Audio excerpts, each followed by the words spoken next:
Assalamualaikum warahmatullahi wabarakatuh. Perkenalkan, nama saya Hesti, saya dari manajemen. Saya di sini akan mempresentasikan mengenai konsep amil dalam Islam. Saya ditemani oleh adik saya yaitu bernama Saya Mila. Langsung saja kita mulai. Konsep amil dalam Islam. Amil yaitu mereka yang ditunjuk oleh pemerintah muslim setempat sebagai petugas-petugas pengumpul dan penyalur zakat dari para muzaki atau pembayar zakat, termasuk pula para pencatat, penjaga keamanan, dan petugas penyalur kepada mustahik. Tentunya para petugas ini dipilih dari mereka yang dikenal jujur dan amanah, memiliki kemampuan pengelolaan serta melaksanakan tugas dengan transparansi dan tanggung jawab yang tinggi. Konsep amil dalam kajian fikih adalah orang atau lembaga yang mendapat tugas untuk mengambil dan menerima zakat dari para muzaki, menjaga dan memeliharanya, kemudian menyalurkannya kepada mustahik zakat. Kata amil adalah isim fa'il yang bermakna pelaku dari suatu pekerjaan. Maka, kata amil bermakna orang yang mengerjakan sesuatu. Amil adalah mereka yang melaksanakan segala kegiatan urusan zakat seperti pengumpul, pendahara, penjaga, pencatat, penghitung, dan pembagi harta zakat. Dengan adanya kelompok amil zakat, jelas bahwa zakat bukanlah merupakan pekerjaan yang sepenuhnya diserahkan kepada perasaan dan kehendak individu. Akan tetapi, zakat haruslah ditangani oleh pemerintah atau lembaga. Dalam hal ini, pemerintah atau lembaga mengangkat orang-orang yang mengurus pelaksanaan zakat itu, mulai dari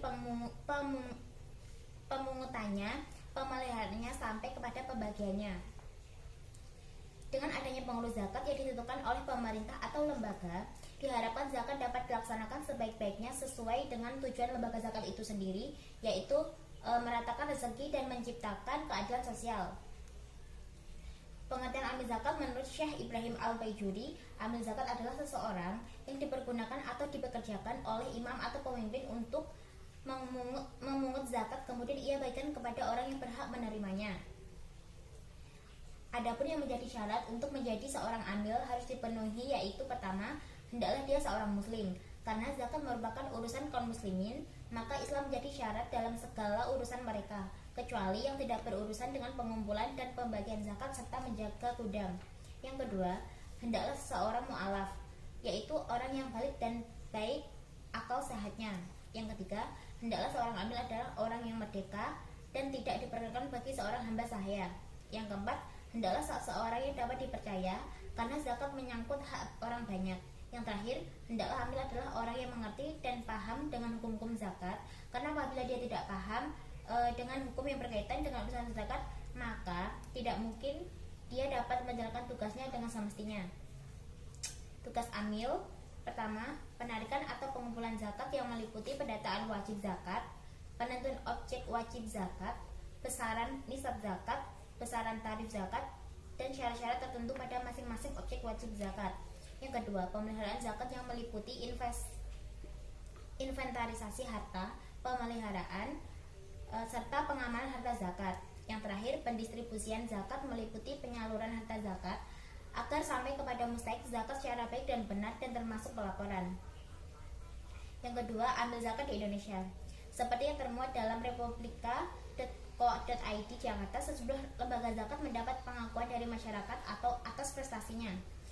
Pengamat zakat Amelia Fauzia menilai prestasi itu menunjukkan lembaga zakat di Indonesia berkembang cukup signifikan. Menurutnya, setidaknya lembaga filantropi resmi yang telah tercatat di Kementerian Agama bisa menjadi contoh lembaga zakat amil lainnya di Indonesia. Bahkan saat ini, ada ratusan lembaga zakat yang mengantri untuk menunggu proses resmi dari Kementerian Agama sebagai lembaga amil zakat secara resmi. Tidak hanya kuantitas, tapi dari sisi kreativitas, kinerja, dan sisi wilayah. Untuk itu, sebaiknya pemerintah dan lembaga amil zakat dapat melakukan sosialisasi dan edukasi secara berkelanjutan untuk memahami penyaluran ZIS di Indonesia. Sebaiknya ada sosialisasi dan edukasi kepada masyarakat sehingga memiliki